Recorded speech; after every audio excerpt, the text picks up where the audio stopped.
Boa tarde a todas e todos vocês. Sejam muito bem-vindos, bem-vindas para mais uma live simpósio aqui no espaço da Faculdade Unida de Vitória.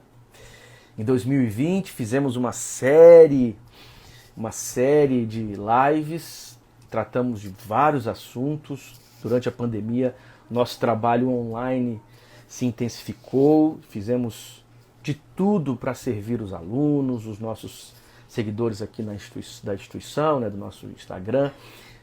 Tentamos de tudo para servir com cursos gratuitos, lives de temas teológicos, e este ano continuamos num projeto novo, um projeto agora de bate-papo com os professores, convidados também, outros convidados, mas também professores e professora aqui da Faculdade Unida, a partir das suas respectivas disciplinas, matérias. Seja bem-vindo, Zé Mário. Prazer esse bate-papo aqui com você, esse assunto tão interessante, cara, que tem a ver com a história da igreja, mas tem a ver com o imaginário que temos também, né? A figura do Constantino permeia aí um conhecimento coletivo e, por vezes, um conhecimento muito estruturado no senso comum e pouco acurado. E hoje nós teremos a oportunidade de bater um papo sobre esse assunto, e um papo mais profundo, instrutivo, né? Acurado, como eu usei aqui o adjetivo antes. Eu estou falando com o pessoal o seguinte, Zé Mário, e depois dessa primeira parte eu quero deixar aqui para você se apresentar, falar para o povo. Eu estou falando um pouco da Faculdade Unida, desse projeto, do projeto deste ano. A ideia é que a gente traga aqui para um bate-papo os professores da Faculdade Unida e a professora Claudete, para que o pessoal conheça o que é feito aqui, o que nós temos aqui, quais são os assuntos que trabalhamos. O Vanderlei já esteve aqui conversando um pouquinho sobre o seu recorte na história da igreja. Hoje recebemos você, que também é especialista nesta área. E a ideia é popularizar mesmo, para que as comunidades que não estão aqui com a gente no curso tenham acesso ao que é produzido aqui. Essa é a função da faculdade, é a função do ensino superior, é a função da universidade, né? Traduzir, aproximar, servir a comunidade com aquilo que é produzido aqui no espaço acadêmico. Então, essas lives simpósios têm exatamente esse projeto. Eu quero lembrar também a todos e todas que estão conosco que lá no YouTube, a Faculdade Unida tem um canal. Neste canal estão todos os nossos eventos, as nossas lives, todos os nossos encontros teológicos. É um conteúdo denso, de muita coisa boa. Nós temos os vídeos históricos lá, né? Do encontro do Rubem Alves. Nós temos lá os encontros que tivemos aqui com Harvey Cox, com Moltmann, e com tantos teólogos e teólogas brasileiras e latino-americanas, que estiveram aqui conosco, além das lives e de tantas outras coisas que fizemos e fazemos aqui no espaço online da Faculdade Unida. Isso. Também temos diversos cursos online, as nossas pós-graduações, nós temos a graduação em Teologia EAD, nós temos a licenciatura em Ciências das Religiões em EAD, e todos esses cursos estão aí abertos para inscrição. O nosso mestrado em Ciências das Religiões, e já estamos celebrando também a conquista do doutorado em Ciências das Religiões. O Leonardo Boff, a Ana está lembrando aqui, que esteve com a gente, e temos um vídeo com ele também lá no nosso canal. Então, digo a você uma coisa, aproveite a oportunidade que você tem de acesso online, vá lá no nosso site, dá uma vasculhada, dá uma sapeada lá, corre pelos tópicos que temos ali, e você vai encontrar muita coisa boa. E seria um prazer ter você aqui com a gente, você que nos ouve aí, com a gente estudando em um dos nossos cursos. Eu acho que isso contribuirá muito com a tua caminhada, com a tua vida aí, com a tua formação. Muito bem. Zé Mário, estamos hoje juntos aqui para bater um papo. Eu queria te passar a palavra para uma saudação inicial, antes que eu te apresente e iniciemos aí o bate-papo. Bom, primeiro um abraço para você, Kenner. A gente, apesar de trabalhar junto, por conta da pandemia, nós também só estamos nos encontrando virtualmente, né? Já tem um tempo que a gente não tem a oportunidade de conversar pessoalmente. Então, quero dizer que é bom estar falando com você. Também um abraço a todo mundo aí que está nos acompanhando. Eu espero que esse tempo aqui seja um tempo proveitoso e especialmente aquilo que você falou, né? Não adianta a gente produzir conhecimento na faculdade, a gente pesquisar, ler, estudar e isso ficar só com a gente, né? Então, a intenção da faculdade e a função da faculdade também é que esse conhecimento possa chegar para todo mundo, ele possa ser produzido e também que ele seja conhecido por outras pessoas e eu diria até especialmente por aquelas que não estão dentro do universo acadêmico nesse momento, né? É importante que elas saibam o que se faz, o que se pensa, o que se fala, o que se discute em todas as áreas e, claro, na nossa área também isso é importante, né? Então, é bacana fazer isso, eu acho que vai ser muito bom esse momento aqui e os momentos que vão acontecer ainda com os outros colegas. Muito bom, Zé. E outra coisa, né? Esse material todo fica gravado, gente. Isso. Fica gravado e disponibilizado de graça, disponível de graça. Olha, o Vanderlei tá aí, ó. O professor Vanderlei Olha chegou. O chefe aí, ó. O chefe tá aí, o chefe tá aí. Então, bom, deixa eu fazer uma apresentação inicial aqui do professor José Mário, do amigo José Mário. José Mário, ele é pastor presbiteriano, é pastor local. Isso é importante ser dito porque tem gente que não sabe assim ao certo quem são esses professores. Esses professores, a professora Claudete, todos nós, de alguma forma estamos envolvidos na comunidade de fé. Então não é uma teologia construída a partir de uma torre de marfim sem contato com a vida. É uma teologia construída a partir das questões da vida. Ou estamos nos espaços da igreja, ou nos espaços das discussões públicas daqui da cidade, do estado. Então, isso é importante você saber. E o Zé Mário, além de ser doutor em História, é também pastor presbiteriano da IPB, não é? E é pastor de uma congregação aqui, de uma comunidade em Praia da Costa. Isso. Não é? É pastor local já há quantos anos, Zé Mário? 22 anos. Olha, a Ana falou que é nordestino. Talvez seja a coisa mais, talvez seja a coisa mais importante da identidade do Zé Mário. A Ana, que também é nordestina, né? Que também é nordestina. E o Zé Mário, ele tem graduação em História. Isso. Ele fez o seu mestrado também em História, o doutorado em História aqui na UFES, na nossa universidade. Estudou no doutorado Agostinho de Hipona, de passagem, um belíssimo trabalho, e pesquisa, a sua área de pesquisa é exatamente ciências das religiões, obviamente no mestrado. Ele tem projetos de pesquisa no mestrado vinculado a essa área. É também professor na graduação, na nossa graduação em teologia, e é professor exatamente na área que vamos conversar hoje aqui. Ele é professor de História da Igreja, né? História do Cristianismo 1 e Teologia Contemporânea. São as duas disciplinas que estão sob a orientação, são as duas cadeiras que o professor Zé Mário ocupa aqui na graduação em Teologia. E o nosso bate-papo hoje é exatamente um recorte dessas discussões que o professor Zé Mário faz aqui no espaço da Faculdade Unida. Então, se você, inclusive, quiser conhecer um pouco mais desse conteúdo, se aproxime da faculdade, venha nos conhecer, que você verá que algumas dessas coisas que nós estamos aqui conversando são ensinadas, discutidas e articuladas na sala de aula, no material que o professor José Mário produz e disponibiliza. Muito bem, José Mário, nós vamos pensar um pouquinho, bater um papo aqui sobre Constantino. E tem a ver com história, né? História. Isso. Quando a gente pensa em história, né, nós temos aquela compreensão de escrever a história como uma espécie de narração factual do passado, a partir dos grandes feitos, a partir dos grandes nomes. Quer dizer, aquela lógica rankiana, documental. O que é fonte historiográfica? É documento oficial. Não é? Quer dizer, história, durante um bom tempo, foi interpretada como uma descrição factual, documental do passado a partir do nível de cima, a partir, não é, de cima. Hoje, não é isso, Zé Mário, as coisas estão mudando. O que nós podemos chamar hoje de trabalho do historiador? O que é fazer história hoje?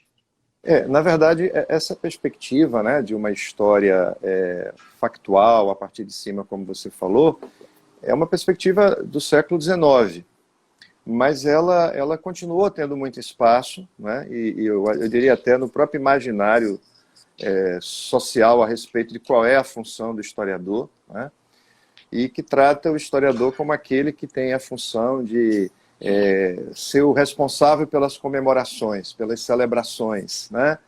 Para lembrar aqueles eventos marcantes que supostamente seriam os eventos fundadores das sociedades, das instituições, porque a história nasce como prática acadêmica muito ligada à ideia do Estado-nação, né?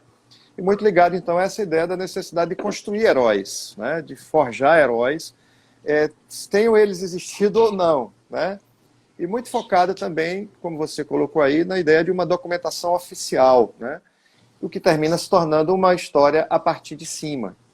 Mas já no início, na primeira metade do século XX, você já começa a ter, né, a partir da escola francesa dos Annales e outras tendências que se aproximavam dela, outros olhares para a história, né? Primeiro, uma aproximação com outras áreas do conhecimento, com outras ciências. A história se aproxima da antropologia, se aproxima da sociologia, se aproxima da história da arte, né? E a partir disso também olhando outros objetos. Primeiro, olhando também para outros grupos sociais, que não só aqueles que estão no topo da sociedade, mas também uma história, muitas vezes, que era negligenciada. Então você passa a ter história da classe operária, você passa a ter história das mulheres, você passa a ter história dos camponeses.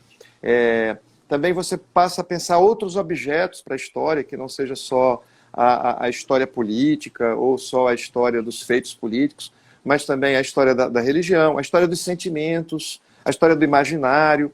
Então, pelo menos desde o final, a primeira metade do século XX, o campo da história se ampliou muito, né? Se deslocou bastante dessa história dos grandes nomes, dos grandes feitos, mas, por razões diversas, aquilo que se aprende até hoje na escola, né, especialmente no ensino fundamental, no ensino médio, ainda está marcado, não tanto pelo desejo dos professores, mas por toda uma tradição que se estabeleceu, ainda está muito marcado por essa coisa dos grandes nomes, dos grandes personagens. É até engraçado, né, porque quando alguém vai fazer alguma comemoração, vai celebrar alguma data, procura o professor de história na expectativa de que o professor de história vai apresentar aquela data, aquele evento, né, com toda a sua glória e tal, e o professor de história, na verdade, vai ter um olhar crítico sobre aquilo, né, porque o que a história vai, nesse processo de mudança de perspectiva, também se constrói uma história mais crítica, uma história que não é só a repetição, é uma história que não trata o documento ou qualquer outra fonte com ingenuidade, né, como se a história... Porque nós não temos acesso ao passado, nosso acesso é indireto, né? O passado já passou. O nosso acesso é aqueles testemunhos ou aqueles vestígios, para usar aí a fala do Carlos Ginzburg, né? Exato. Aqueles vestígios... Indícios, né? Aqueles indícios. Isso, que a história nos legou. Então a gente precisa trabalhar em cima desses vestígios e desses indícios, mas sabendo que o acesso direto ao passado é impossível, né?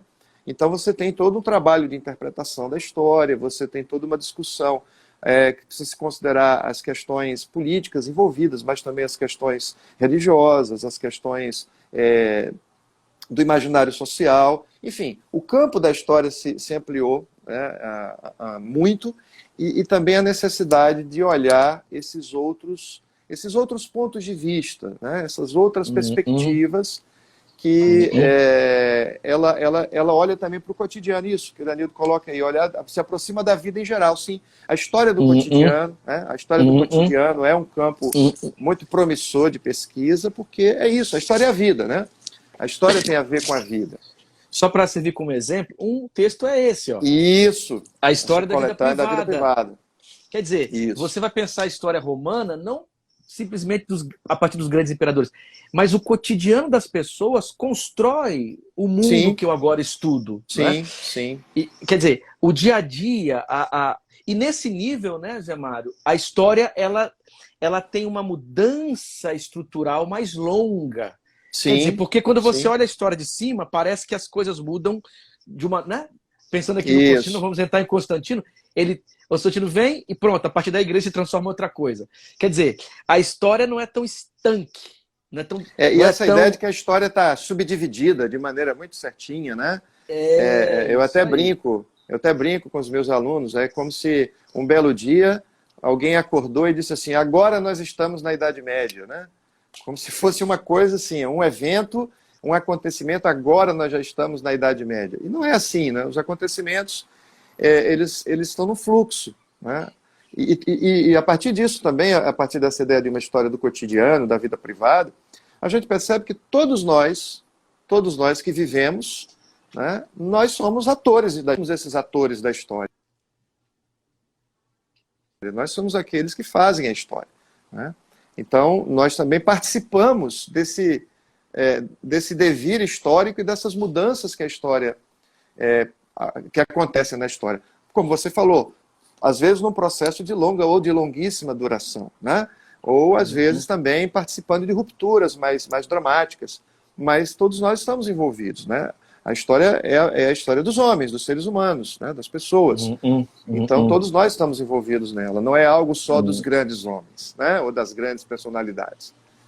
Perfeito, perfeito. E mesmo essas rupturas, como Sim. diriam o pessoal da Escola dos Análises, são como brumas de mares profundos, né? Quer dizer, Isso. é Elas não uma ponta, acontecem do nada. é uma ponta dentro de uma estrutura de Isso. longa duração. Tem a história do Mediterrâneo, por exemplo, que é interessante, que o Aham, historiador aham. Do vai Brodel, percebendo aham. como que a própria estrutura geológica vai passando por uma transformação, isso vai mudando a cultura, mudando o jeito das pessoas Isso. lidarem com a vida. Quer dizer, então é uma história de longa duração, de mudanças estruturais. Pensando nisso, Zé Mário, quer dizer, como que a gente olha para a história da igreja a partir de Isso. categorias como essa, né? Isso. Acho que a primeira coisa, né, e que é um problema para a história da igreja, a história do cristianismo, a gente chama na Faculdade Unida de história do cristianismo, História do cristianismo, até isso. porque o termo se torna um pouco mais abrangente, né? Hum. Embora na prática não se faça tanta distinção, mas a ideia fica mais abrangente, porque você não foca só na instituição, mas em todos os elementos envolvidos, né? Não só na igreja, mas em tudo que diz respeito ao cristianismo. Pois é, acho que Exatamente. a primeira dificuldade que a gente tem para lidar com a história da igreja, ou com a história do cristianismo, é romper acho que com dois elementos típicos dessa historiografia e que ainda estão, como eu falei, muito inseridos no imaginário das pessoas, e no caso específico aqui das pessoas da igreja, sobre o que é a história da igreja, que é uma perspectiva hagiográfica, né? Ou seja, a história como a história dos santos, das santas, ou de personagens heróicos e personagens que viveram vidas absolutamente perfeitas, né? Ou vidas absolutamente íntegras, e consequentemente também dos vilões da história, né? Porque para você poder pintar o santo, você também precisa pintar o pecador, né? Para você pintar o herói, você precisa pintar também o vilão. O herói não é nada, não é ninguém. Na literatura a gente sabe disso. O herói não é ninguém se não tiver um bom vilão como contraponto.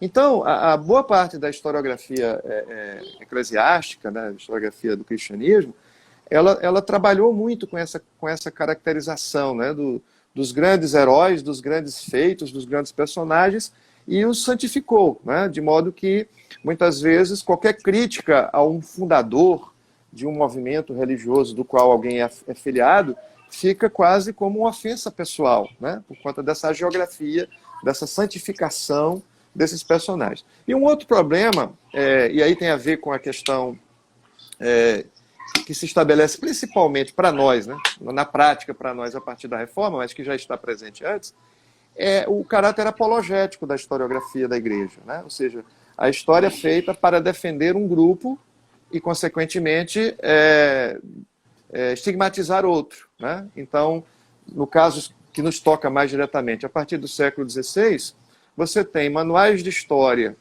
que são escritos por protestantes e manuais de história que são escritos por católicos. E cada um vai acusar o outro, né?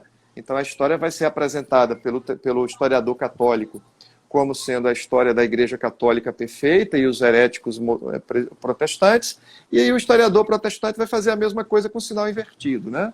Os protestantes são os heróis da história, e aí os católicos são os vilões.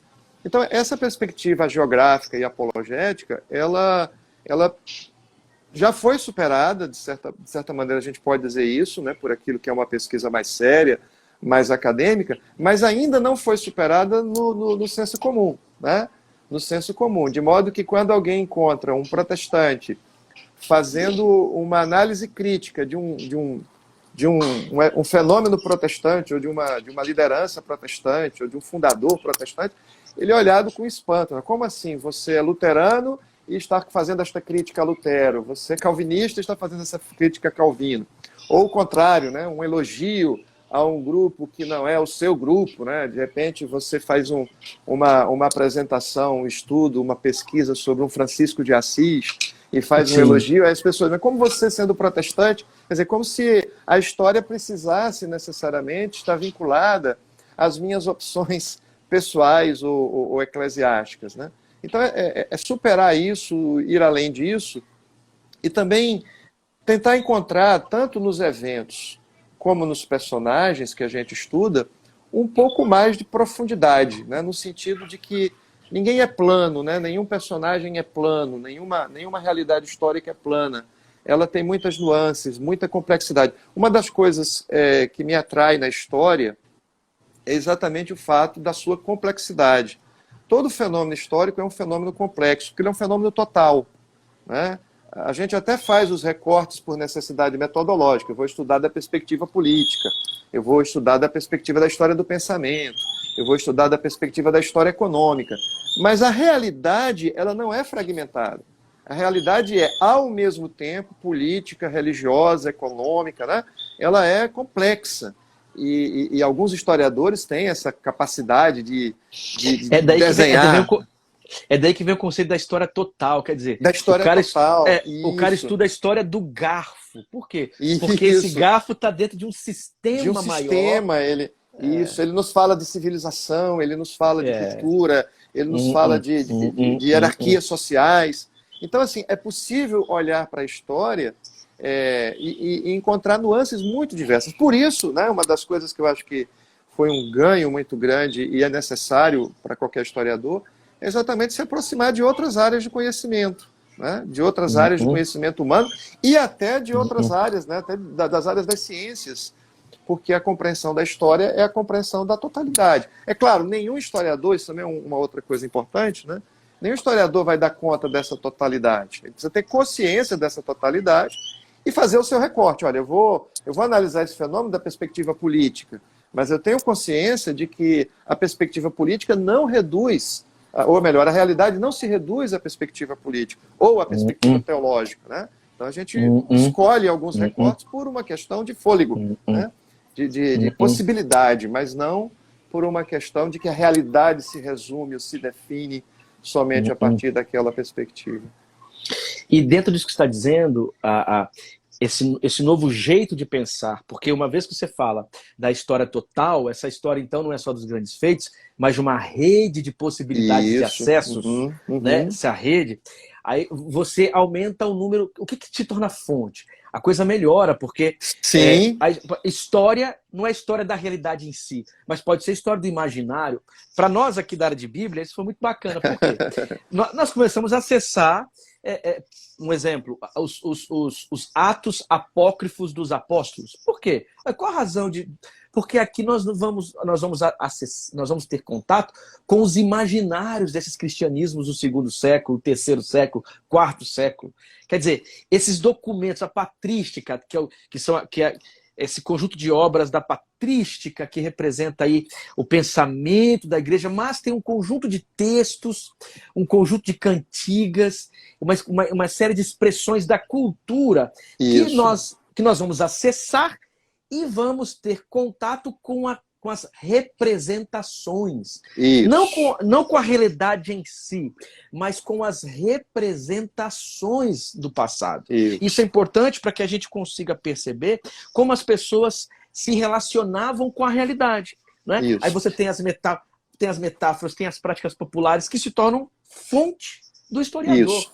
E outra coisa, além de você ter acesso, ou entrar em contato, como você disse, com essas representações, né, do passado, você também consegue, ou pelo menos consegue ver alguns vestígios da vida social, né, de como as questões funcionavam em termos econômicos, enfim, você tem uma riqueza de possibilidades a partir desses textos fora do padrão, né? Fora da ortodoxia, fora do cano da história. Mas não só textos, né? Não só textos. Uma coisa também interessante por exemplo, a importância dos objetos. Você deu o exemplo aí do garfo, né? Para estudar a história da civilização. Eu lembro do Norbert Elias falando sobre como os hábitos à mesa eram representativos de mudanças civilizacionais, mudanças sociais, né? Então, você olhar os objetos, mesmo os objetos mais banais, né, mais simples, o que eles significam. O Roger Chartier, por exemplo, estuda a história da leitura, a história do livro e a história da leitura, quer dizer, a maneira como os livros são escritos, mas também a maneira como as pessoas leem os livros, né? O que isso significa, dentro do imaginário social, o que significa a leitura em si.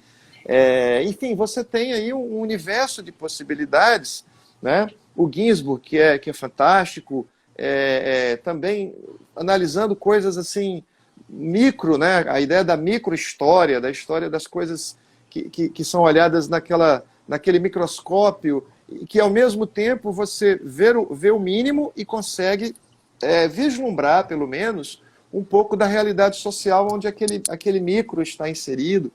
Então, o horizonte é muito amplo, né?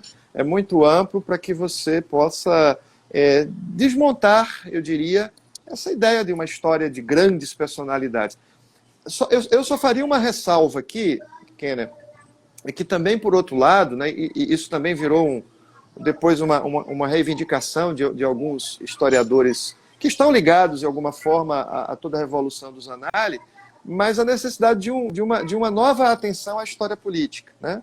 Tem o René Remond, por exemplo, que defendeu isso, né? A necessidade de um retorno à história política, não desprezando as outras dimensões que são ganhos, mas também não desprezando a dimensão política, porque chegou o seu momento em que você fazer história política, ou fazer história sobre, por exemplo, era quase um crime. Era quase um crime, né? Quer dizer, já que você vinculava a história política e a história econômica a escolas muito enrijecidas de pensamento historiográfico, né? Economicismo estrito, em algumas correntes do marxismo, ou a uma visão política, puramente de uma história política, nessa historiografia mais tradicional, quase que virou uma coisa estranha você fazer história política ou história econômica. Não, cabe também a história política, cabe também a história econômica.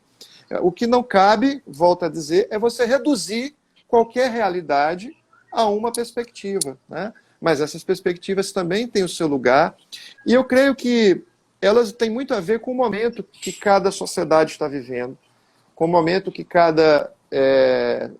na qual o historiador ou um conjunto de historiadores estão inseridos. Quer dizer, as nossas perguntas sobre o passado, elas são, na verdade, nossas perguntas sobre o presente, né?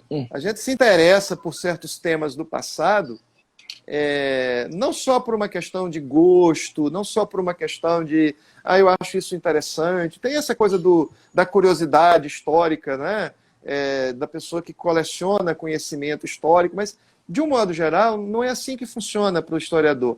Ele faz perguntas sobre o passado porque essas perguntas são perguntas que ele tem no seu presente. Então, o tipo de pergunta que nós fazemos sobre o passado, ela tem a ver com a maneira como nós estamos pensando o presente. Vou dar um exemplo aqui muito, muito objetivo. Por que hoje se pergunta tanto pela história das mulheres, né?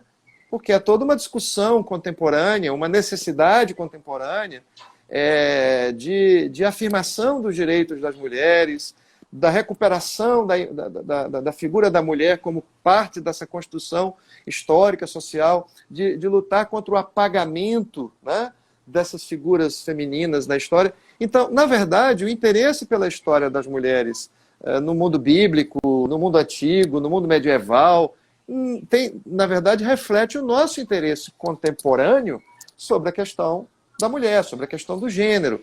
Então, as nossas perguntas sobre o passado dizem respeito ao nosso presente, né? O historiador, como dizia o Mark Bloch, tem uma anedota que contam sobre o Mark Bloch, que é o seguinte: ele chegou numa cidade com um amigo, um outro amigo historiador, que eu não me lembro agora quem foi, mas eles estavam juntos numa cidade que era uma cidade histórica, uma cidade bonita lá da Europa, e o amigo convidou: olha, vamos ao museu. Aí ele falou: não, eu quero conhecer a cidade, eu quero conhecer os restaurantes, eu quero conhecer as praças, eu quero ver esse movimento. Eu não quero ir ao museu, eu sou historiador, eu não sou antiquário. Né? A gente às vezes confunde, né, o historiador com o antiquário, alguém que só está interessado no passado morto. Não, eu quero compreender o passado porque o passado me diz respeito. Né? E eu levanto para o passado perguntas que me incomodam no presente. Né? Que me incomodam no presente. Então, a história ela é muito mais atual do que parece, né? Mesmo quando o camarada está estudando lá, como você, né, estuda, né, os textos apocalípticos dos primeiros tempos da história do cristianismo, dos tempos da história do judaísmo antigo. Você está fazendo perguntas ali que diz respeito àquilo que te interessa hoje, como um homem do século XXI, né? Como uma pessoa do século XXI, com as questões, com as lutas, com os problemas do século XXI. Então a gente não olha para o passado pelo passado, a gente olha para o passado por perguntas pelo presente. Há uma questão hermenêutica nesse processo de construção e de acesso ao passado. Isso. E isso abre uma porta aqui, Zé Mário, para a nossa discussão específica, que é o Constantino. Porque o Constantino, ele de alguma maneira, como você disse, ele é uma figura complexa, como todos os personagens do passado. Então, é complexa, isso exige da gente vários olhares. E, ao mesmo tempo, perguntar-se por Constantino de alguma maneira, estar incomodado com o que a gente vive no espaço da igreja hoje. Acho que esse é o ponto. Então, você tem a complexidade do personagem e tem esse incômodo do historiador ou de quem está querendo saber hoje. Então, assim, quem foi esse sujeito, né? Quem foi Constantino? Quem foi, que já é uma pergunta muito difícil, né? Mas quais são o que a gente pode dizer sobre isso? Né? Quais são as narrativas possíveis? Ou seja, quais são as disputas narrativas sobre a figura desse Constantino do passado? Tá, essa é uma questão interessante, né? Essa pergunta pelas disputas narrativas, porque é disso que se trata em primeiro momento. Se você pega, por exemplo, a literatura católica tradicional ou ortodoxa oriental, né, também da Igreja Ortodoxa do Oriente, você vai ler sobre um Constantino que é um santo, literalmente, né? Ele foi canonizado, ele é celebrado como Santo Constantino. Entre os orientais, por exemplo, se usa inclusive um subtítulo, é o Santo Constantino igual aos apóstolos, porque a Igreja Oriental considera que o papel de Constantino na história da Igreja é tão importante quanto o papel de Paulo, de Pedro, de João, dos apóstolos. Então ele é chamado Santo Constantino igual aos apóstolos. Portanto, a perspectiva que o catolicismo romano tradicionalmente, né, estou fazendo uma apresentação de uma visão mais tradicional, tá bom? A perspectiva do catolicismo romano tradicionalmente, assim como a perspectiva da ortodoxia oriental, é de um santo, né? É uma geografia constantiniana. Quando você pega o lado oposto, né, que seria essa perspectiva protestante, mais apologética, e de alguns autores da modernidade que se aproximam do protestantismo, Constantino é o oposto, né? É aquela figura que é vista como o oportunista, como aquele que levou a igreja de uma condição de igreja pura, santa, que vinha no caminho certo. Agora, a partir de Constantino, a igreja se corrompe, se torna a igreja desviada, né? Você, assim como eu, deve ter crescido em escola dominical, ou pelo menos na sua adolescência frequentou a escola dominical. Eu não. A minha história é diferente, Mário. Eu sou aquele que né? bagunçou, depois foi para a igreja, entendeu? Ah, sim, você bagunçou na adolescência e foi para a igreja depois, né? Assim a gente vai descobrindo as histórias. Mas você já deve ter visto um desenho que de vez em quando aparece nas igrejas, aparecia, né? Hoje menos frequente, é que tem uma seta, a igreja verdadeira. Aí tem uma seta desviante, mais ou menos ali no início do quarto século, justamente no ano, né, do Constantiniano, a igreja desviada. Né? Então, a narrativa protestante sobre Constantino é a narrativa oposta daquela que se faz no catolicismo. Constantino é como o pecador, como aquele que desviou a igreja. E como todas essas narrativas apologéticas ou hagiográficas, elas escondem, na verdade, o personagem que ela pretende mostrar, escondem o ser humano, né, que está ali, que não é um sujeito plano, é um sujeito com suas complexidades, e também não leva em consideração aquilo que você colocou no início, que esses processos são bem mais longos e mais complexos. Né? Então, assim, não é possível, eu não concordo em dizer que era tudo igual. Não, claro, Constantino representa, sim, uma mudança significativa. A chamada virada constantiniana tem, sim, um efeito importante sobre a vida da igreja. Mas é um efeito que se dá a partir de continuidades e rupturas. Quer dizer, existem continuidades, né, que permanecem ali, coisas que já vinham acontecendo muito antes de Constantino. A igreja era jovem, mas não tão jovem. Né? Temos que nos lembrar que são 3 séculos de cristianismo. Constantino, a data tradicional, né, que se estabelece da sua conversão seria 312. Então você tem 3 séculos de cristianismo já. Então uma igreja jovem, mas não tão jovem, quer dizer, tem uma história ali acontecendo. Agora, também não se pode negar que Constantino promove mudanças concretas, até por sua posição de imperador, não é uma posição qualquer, né?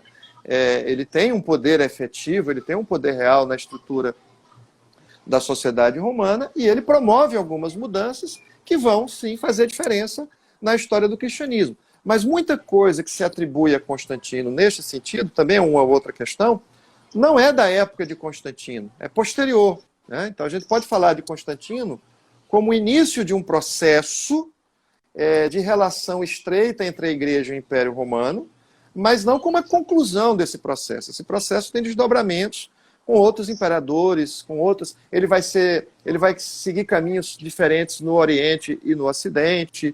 Né? Então, a relação Igreja e Império Romano é mais complexa do que você pensar apenas como uma relação de submissão ou uma relação de domínio. Né? Então, é muito mais complexo. Constantino é um personagem importante. E eu queria começar, né, com uma lembrança de um texto que me provocou muito.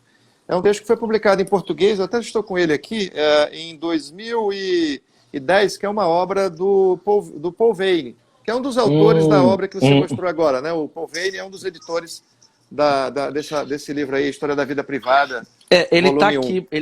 Ele também faz parte dos outros volumes, né? Dos outros volumes, o Philip Ayres e o George Duby, isso aqui.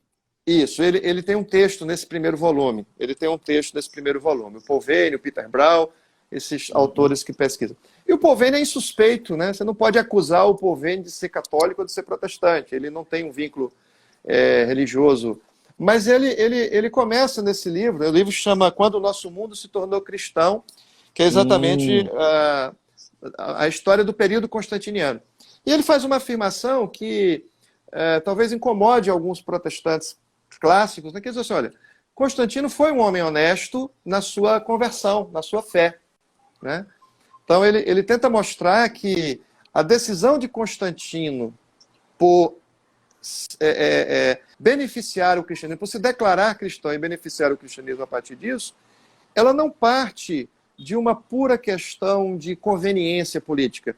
Entre outras razões, porque os cristãos, primeiro, são uma minoria no Império, né? Dependendo do autor, você pode falar aí de 10%, 15% da população do Império cristã no ano 312, eles são uma minoria, portanto, você tem uma maioria imperial que não é cristã, você tem muita gente que é hostil ao cristianismo, quer dizer, o cristianismo causa um mal-estar em boa parte, pelo menos em uma parte considerável da população, especialmente naqueles setores mais elitizados da população. O Senado romano é profundamente zeloso das suas tradições religiosas, né? Quer dizer, a veneração aos deuses de Roma, as tradições religiosas romanas, é algo muito importante para esses homens do Senado.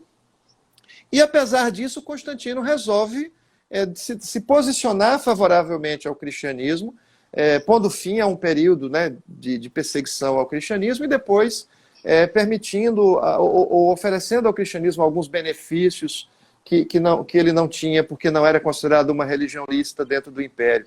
Então, a partir disso, o Polveni diz, olha, não se pode dizer que o Constantino agiu por pura conveniência ao se converter ao cristianismo, porque se ele fez isso, ele foi tolo, né? Porque a conta não era uma boa conta, não era uma boa contabilidade, né?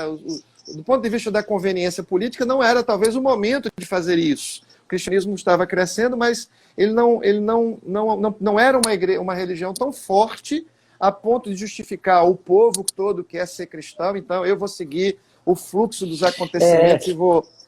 Né? Isso é interessante. Esse é o discurso, né? É verdade. Alguns contam a história como se o Constantino fosse simplesmente um jogador, né?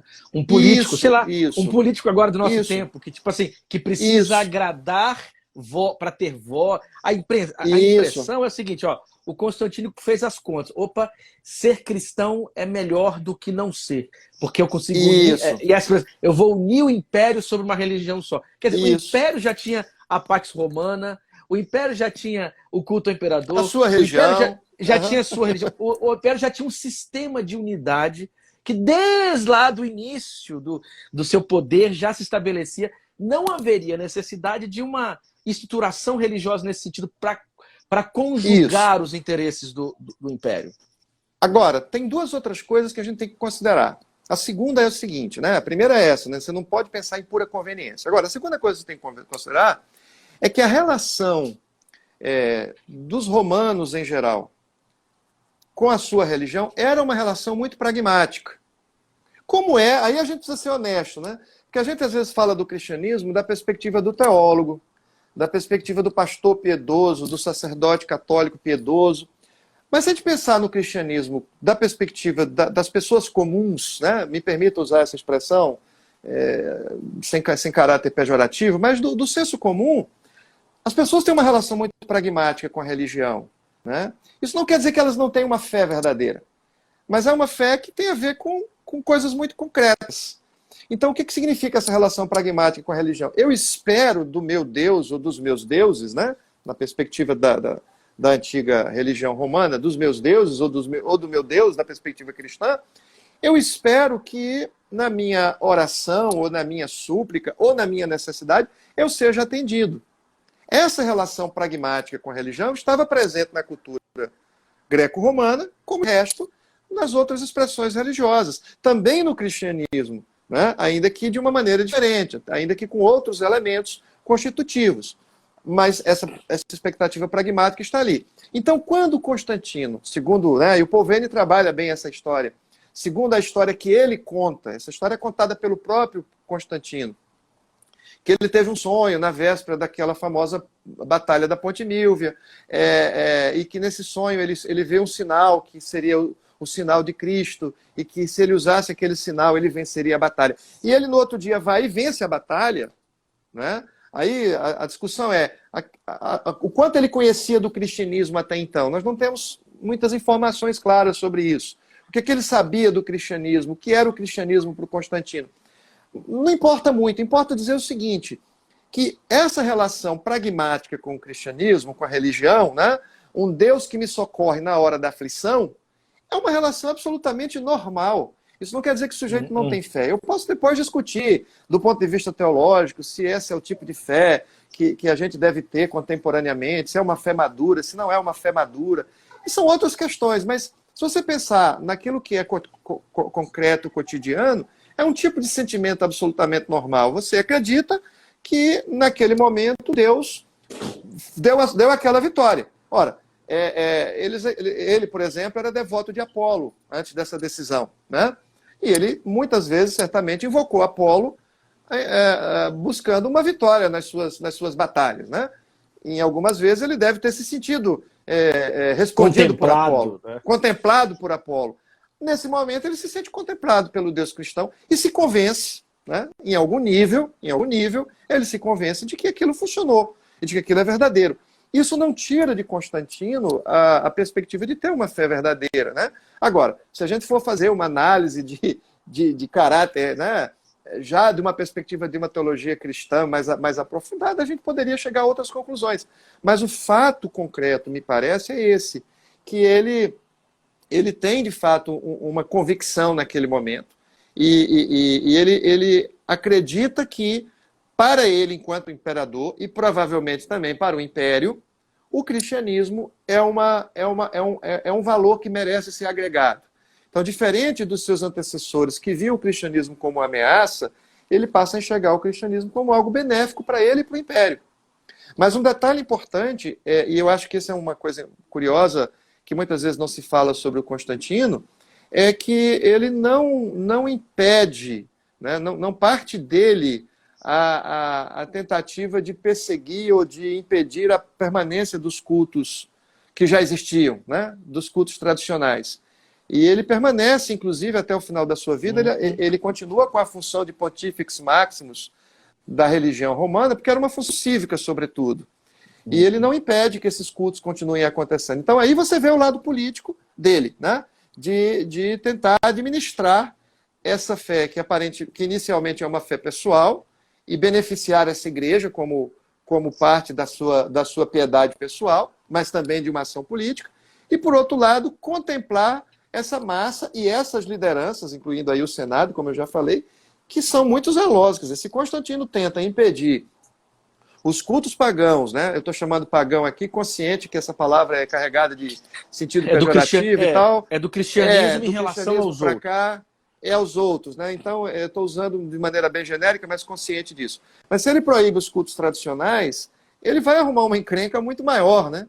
Então, ele tenta e consegue fazer essa administração de vivenciar essa fé e, ao mesmo tempo, privilegiar essa fé, por um lado, sem impedir a religião tradicional. O que, na verdade, acontece é que ele vai beneficiar muito o cristianismo. Então, ele vai fazer coisas pelo cristianismo que ele não vai mais fazer pela religião tradicional. Ele não vai mais, por exemplo, ele não vai construir novos templos, patrocinar ele pessoalmente, não vai patrocinar ele pessoalmente, é complicado, porque o pessoalmente do imperador é sempre mais complexo, né? Mas ele não vai patrocinar a construção de novos templos a Apolo, a Diana, aos deuses romanos, e vai patrocinar a construção de igrejas. Mas ele não vai impedir que esses cultos aconteçam, nem vai impedir que outros patrocinem este culto. Ele não vai mais fazer, mas não impede que os outros façam. Ou seja, é a maneira que ele tem de favorecer o cristianismo, né? Mas, ao mesmo tempo, de administrar politicamente essa relação com uma religião que está ali enraizada numa sociedade profundamente tradicional, que é a sociedade romana. Nesse livro que você mostrou aí, o Polveni fala isso, né? O romano é extremamente tradicional.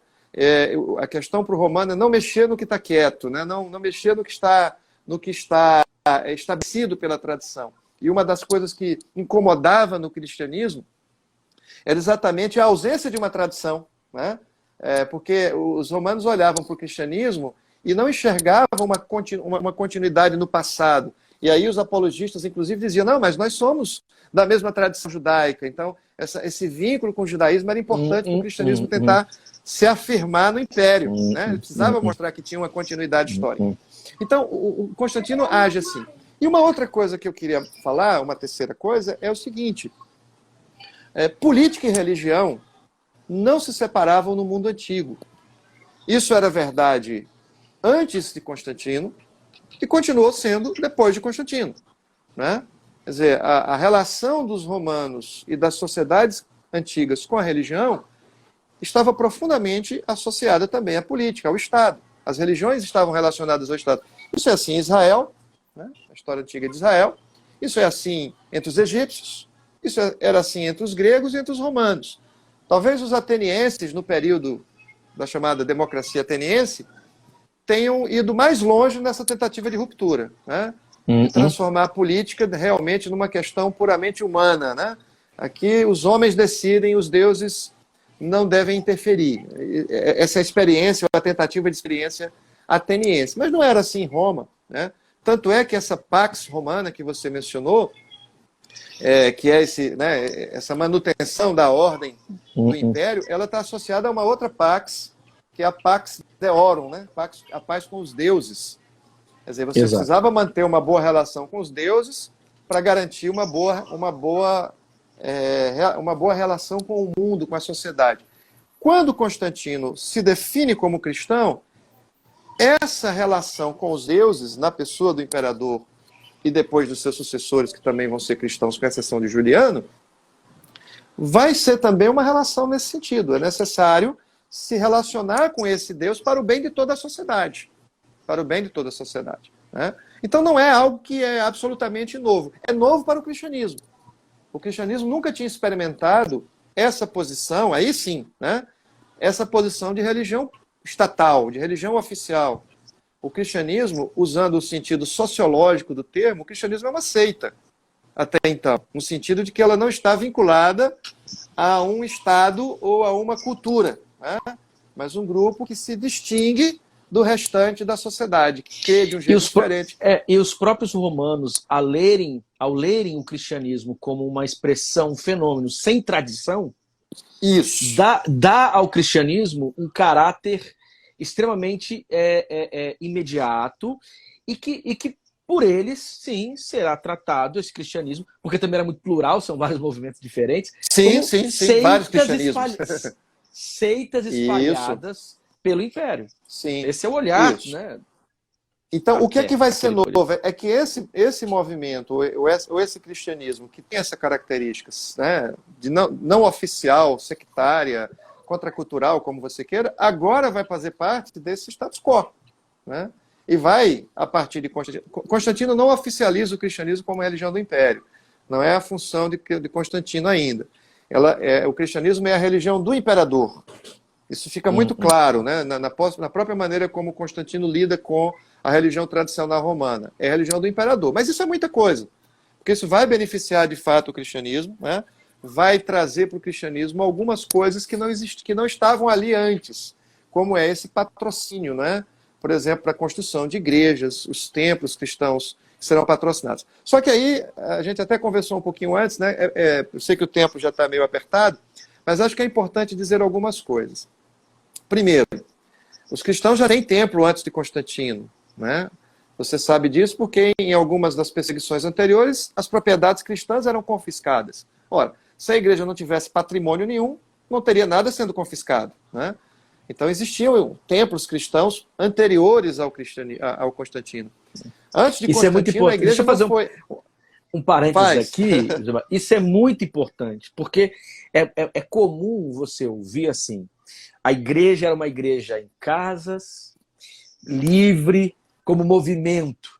Era quase assim, é um segmento de Jesus, quase que ligada diretamente a Jesus. Chegou em Constantino, começou a questão da lógica do império, então os templos, o púlpito, o sistema imperial e o culto, né, e a celebração cristã se torna agora uma celebração quase que uma cópia sagrada da prática imperial. Quer dizer, essa leitura se dá, primeiro, por essa visão de história, como se a história fosse moldada por rupturas, e não considera o cotidiano dessas práticas cristãs. Isso. Bom, já que você tocou na questão da liturgia, então, os templos já existiam antes de Constantino. O que Constantino vai fazer? Construir templos grandes, enormes, as tais basílicas, né? E mostrar o seu favor imperial. Então, isso tem um peso. Mas não quer dizer que não existiam locais de oração, reuniões, templos cristãos, pelo menos, né? Pelo menos, assim, de maneira que você possa afirmar sem muito medo de errar, pelo menos desde o segundo século. Né? Talvez antes, mas pelo menos desde o segundo século. Segundo, o desenvolvimento litúrgico da igreja é bem anterior a Constantino. Basta ler a tradição apostólica de Hipólito de Roma, por exemplo, onde você tem essa liturgia que praticamente é idêntica à liturgia que se celebra hoje na Igreja Católica, na Igreja Luterana, na Igreja Anglicana. As liturgias ocidentais, de alguma maneira, são moldadas a partir do modelo da liturgia que se conhece em Roma no século II, né, do bispo Hipólito, atribuída ao bispo Hipólito de Roma. Então, essa liturgia já está ali. Uma coisa interessante também, a figura do bispo, né, é uma figura proeminente no cristianismo já desde o segundo século. Quaisquer que tenham sido as formas de onde estiver, segundo o século, onde estiver o bispo, ali estará a igreja. Ali está a igreja, isso. Isso não foi inventado por Constantino. Não foi. Quaisquer que tenham sido os modelos de organização de igreja do século I, né, modelos mais colegiados, modelos mais democráticos que possam ter existido, a partir do segundo século, a tendência vai ser para a figura do bispo com poder monocrático, né? Os nossos irmãos anglicanos, inclusive, defendem que a figura do bispo já estava lá no primeiro século, né? Que o bispo lá de Timóteo, da carta de Paulo a Timóteo, né? Da carta a Timóteo, já é o bispo mesmo, né? Já é o bispo conforme vai ser no século II. Mas, incontestavelmente, a partir do século II já é assim. Você já tem a figura episcopal que é forte, como você falou, a fala do Inácio, onde está o bispo, ali está a igreja. Então, você já tem uma igreja episcopal, né? A figura do bispo já é uma figura proeminente no cristianismo, muito antes de Constantino. Outra coisa que... Agora, o que vai ser diferente? É que com Constantino, depois de Constantino, esse bispo vai sendo alçado a uma posição pública no interior do império. Ele vai ser isento de pagar impostos, ele vai ser reconhecido como uma espécie de juiz de paz para resolver questões, né, de acordos públicos. E ele vai ter um acesso ao imperador, ele vai ter um acesso ao poder que ele não tinha antes, ou se tinha de uma maneira muito limitada. O Eric está brincando ali, estamos certos, né? O reverendo Eric, que é anglicano. O reverendo Eric A gente deixa essa briga para outra pároco. hora, Eric. Pároco da igreja anglicana ali da Trindade. Né? E tem, então, só um alô que o pessoal... O Eric está aqui, né, conhecido por nós amigos como Peruca, reverendo Eric, da Igreja Anglicana. Tem gente da Assembleia de Deus, eu vi o Alain Brizotti aqui também. Eu vi o Nelson Leles aí também. O Nelson Leles, tem uma galera boa, gente das comunidades de fé, da academia, que sejam aí. Que alegria ter todos vocês aqui com a gente, viu? Isso. Outra coisa também, para a gente concluir aqui, para eu tentar concluir, além da questão dos bispos, você tem uma outra questão aí também, que é a questão do conceito de heresia e ortodoxia. Essa disputa pelo que é heresia e pelo que é ortodoxia é anterior a Constantino, né? O caso aí da luta contra os gnósticos, contra os montanistas, contra os maniqueus, o Marcion. Então já há toda uma discussão. Isso é interessante demais. Desculpa te interromper de novo. É porque quando você fala da heresia é interessante. Você olha a patrística falando dos gnósticos, não é? E parece que você está lidando mesmo com cristianismos quase que cristianismos assim a serem evitados, demoníacos, para usar uma expressão assim, né? Quando você aí os textos de Nag Hammadi são encontrados. Que tem ali a presença também, porque não só, mas também de um cristianismo gnóstico. Só que agora é a partir dos próprios gnósticos. Você vai ler ali o seguinte, dos próprios, que alguns textos vão tratar os mártires, por exemplo, como uma espécie de heresia, porque, como assim? Morrer no corpo para uma experiência mais perfeita da fé. Quer dizer, é herege para quem? Não é? É herege para quem? Esse é o ponto, né? Isso.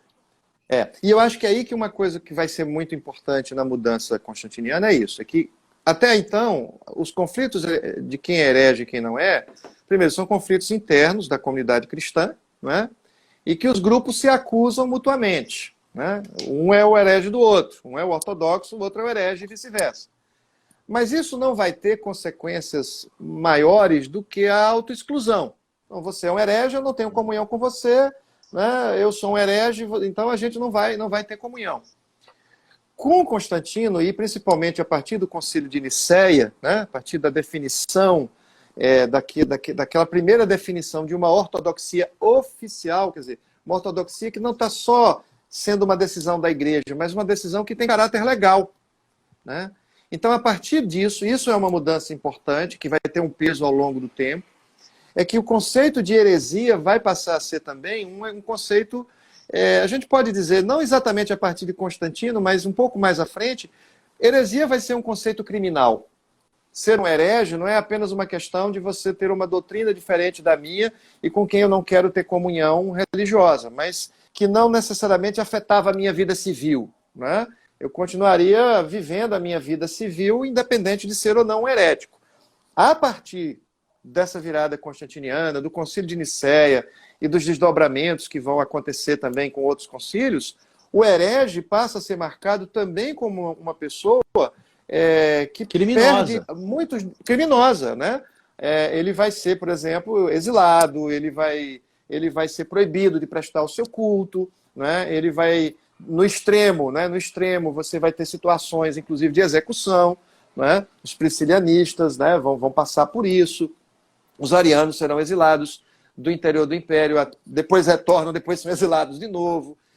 Enfim, então, o conceito de heresia, por mais que ele seja um conceito subjetivo quando você considera o processo sociológico, né? Não tanto a questão teológica, mas toda a questão sociológica envolvida no processo, por mais subjetivo que ele seja, ele vai ganhar uma objetividade legal, né? Ou seja, a lei vai dizer, a partir de uma definição oficial, quem é herético. Se você não confessa que o verbo é da mesma essência com o Pai, você é herético.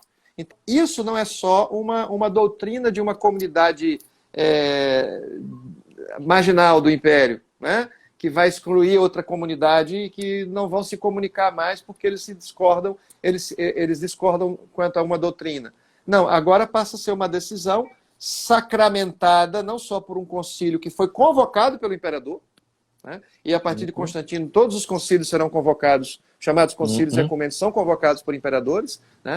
Então que tem esse selo, essa marca oficial, e aí se você não se enquadra nisso, você se encontra numa condição não só de um estigma religioso, mas de uma condição criminal, literalmente criminal, né? Então essa é uma mudança problemática, com consequências, né, que vão se desdobrar tanto na parte oriental do Império, quanto também no Ocidente, e aí toda a história da Idade Média, né, toda a questão da Inquisição, que é bem distante de Constantino, mas que nasce a partir dessa perspectiva da heresia como crime, né? Por isso que vai tornar possível a cruzada, por isso que vai tornar possível a Inquisição e outras práticas, né, que vão relacionar os desvios de fé, os desvios doutrinários, com desvios sociais e também com desvios políticos e criminais.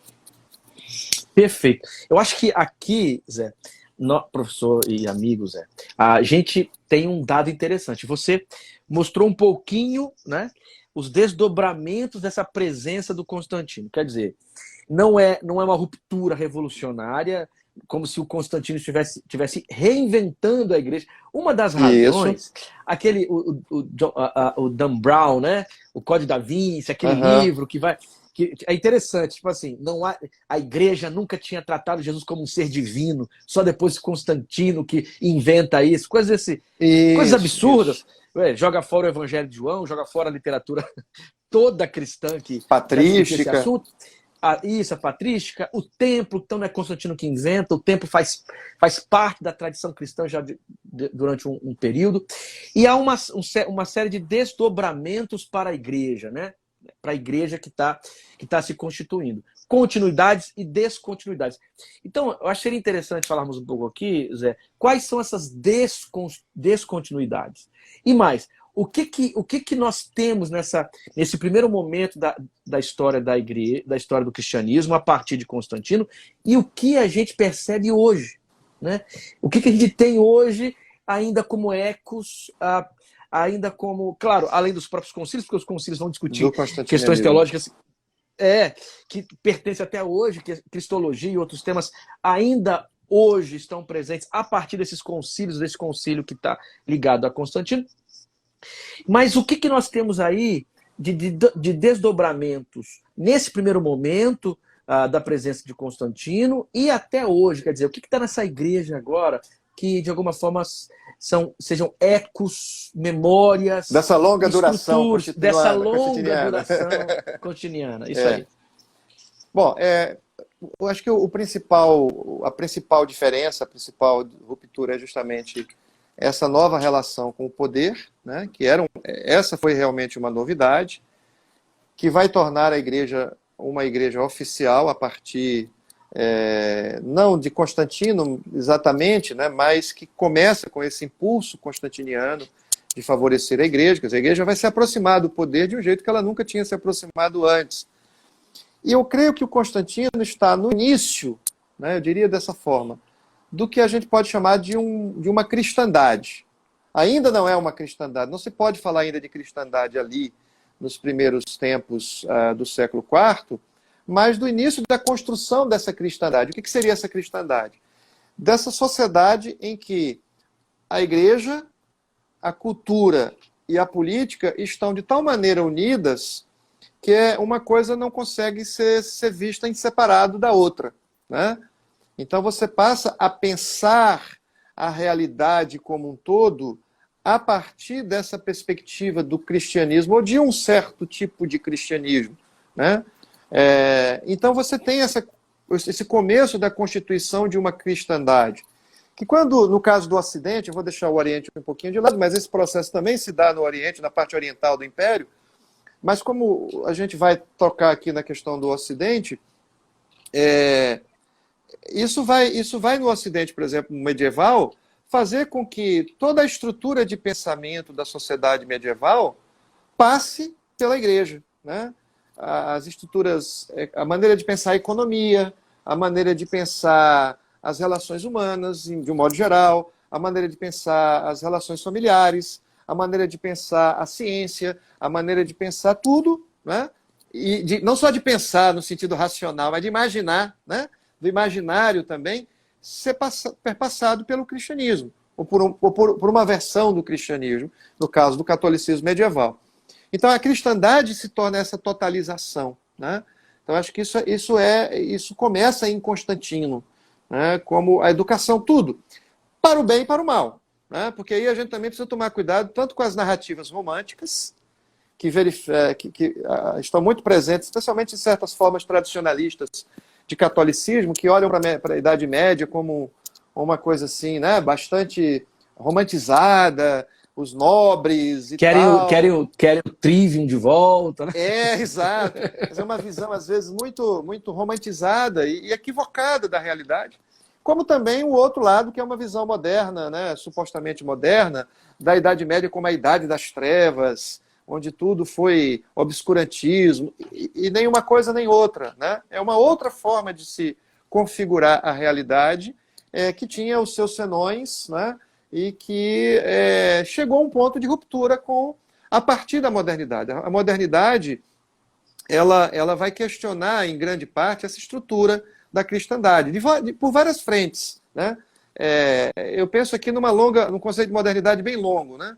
Que a gente poderia começar pensando já no período do chamado Renascimento, a própria Reforma contribui com isso, e que vai se estender até o período já da Revolução Francesa e tal, que são tentativas de ruptura com esse modelo de cristandade, né? A Revolução Francesa como símbolo mais representativo dessa tentativa de ruptura com o modelo de cristandade, onde se propõe a separação entre igreja e Estado, onde se propõe a relação da liberdade, a questão da liberdade religiosa, da pluralidade religiosa, né? Todos esses elementos começam a minar esse ideal de cristandade, ou esse mundo de cristandade. Agora, a questão por mais que se tenha levantado essa voz contra esse modelo de cristandade, as revoluções, etc., ela ainda permanece, né? Esse imaginário da cristandade ainda é muito forte.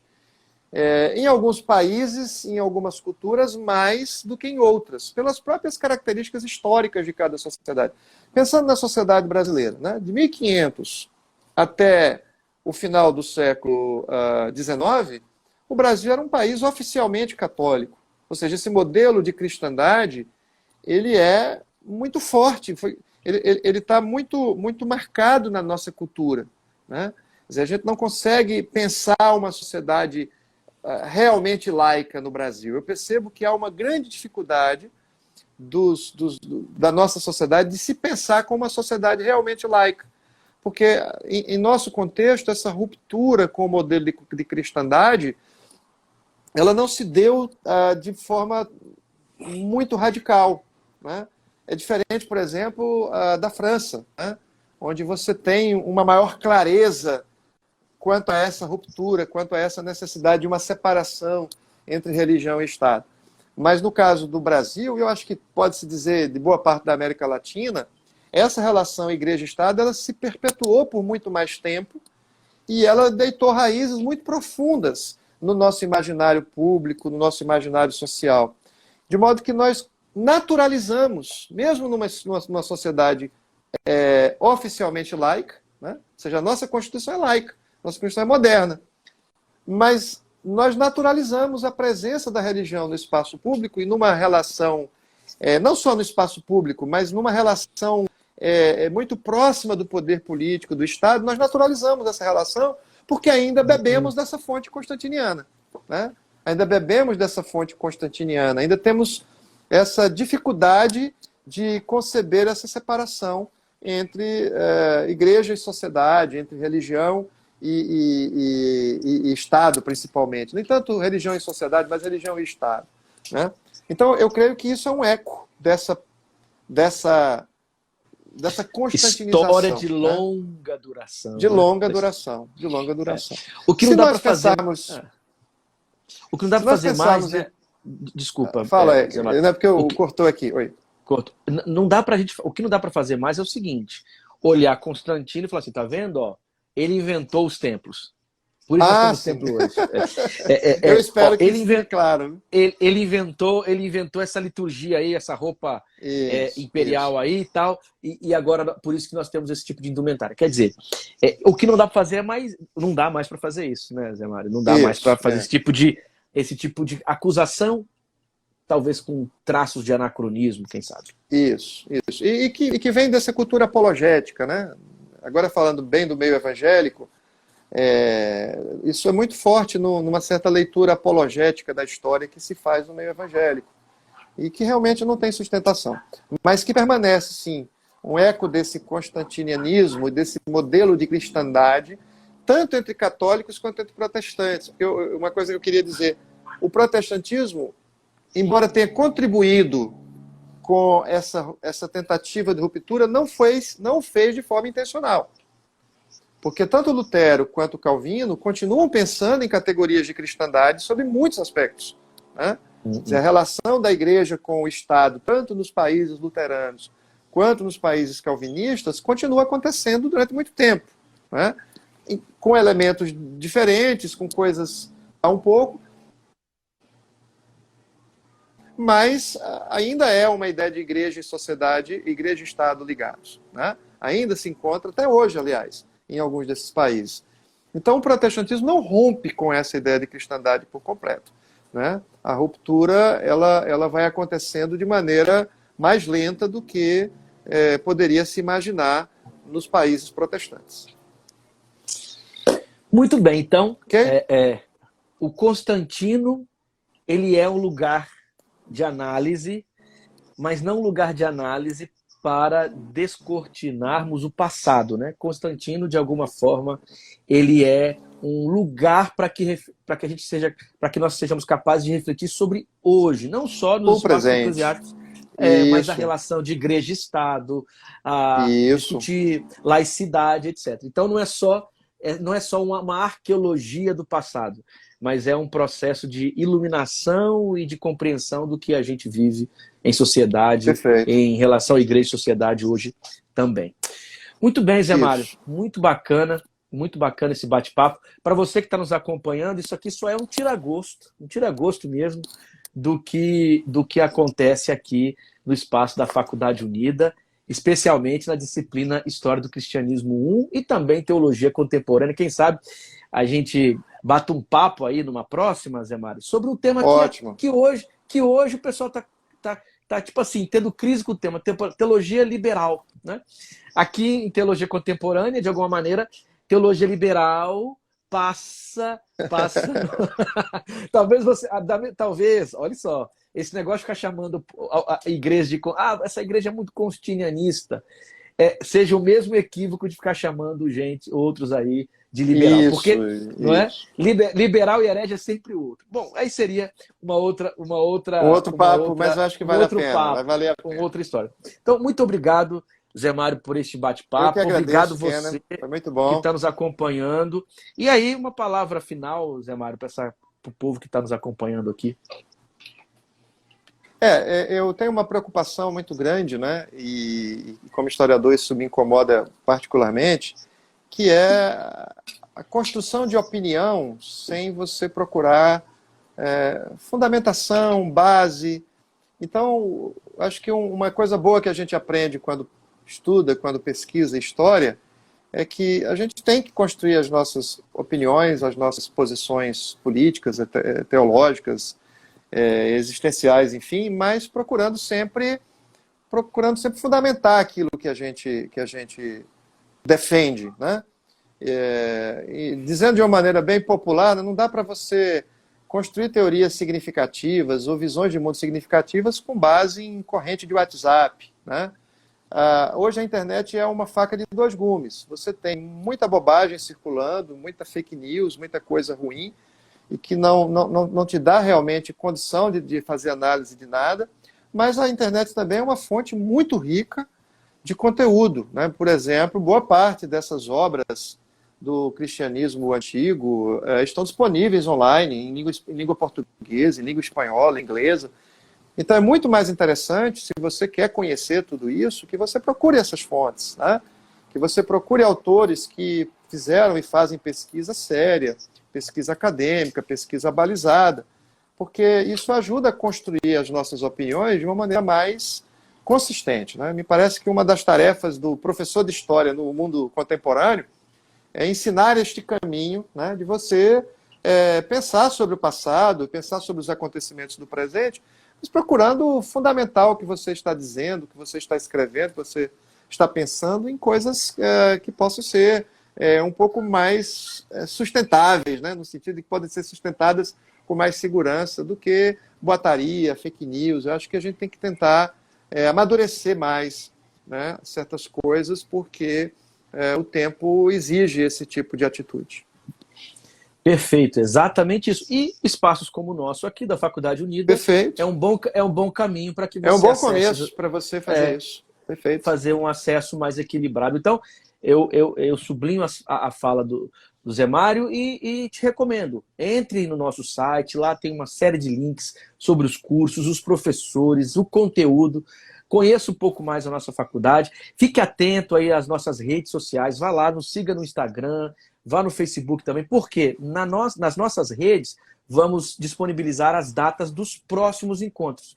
E temos aí pela frente outras lives aqui pelo Instagram ou lá no Facebook e no YouTube. Lembrando, essa nossa conversa, que ficou tão bacana, que ficou tão leve, tão instrutiva, essa conversa, ela ficará gravada aqui no IGTV do nosso Instagram e também editada depois com o trabalho que o pessoal faz aqui de excelência e disponível também, será disponibilizada também lá no YouTube, no canal do YouTube. Então, muito obrigado a todas e todos vocês que nos acompanharam. Muito obrigado mais uma vez, Zé Mário, pelo bate-papo. Nos encontramos por aqui Obrigado, ou outros Kenner. espaços online da Faculdade Unida para uma conversa sobre teologia, política, Estado Democrático de Direito, história e tantos outros assuntos importantes para a nossa formação intelectual. Um abraço, Deus abençoe a todos vocês.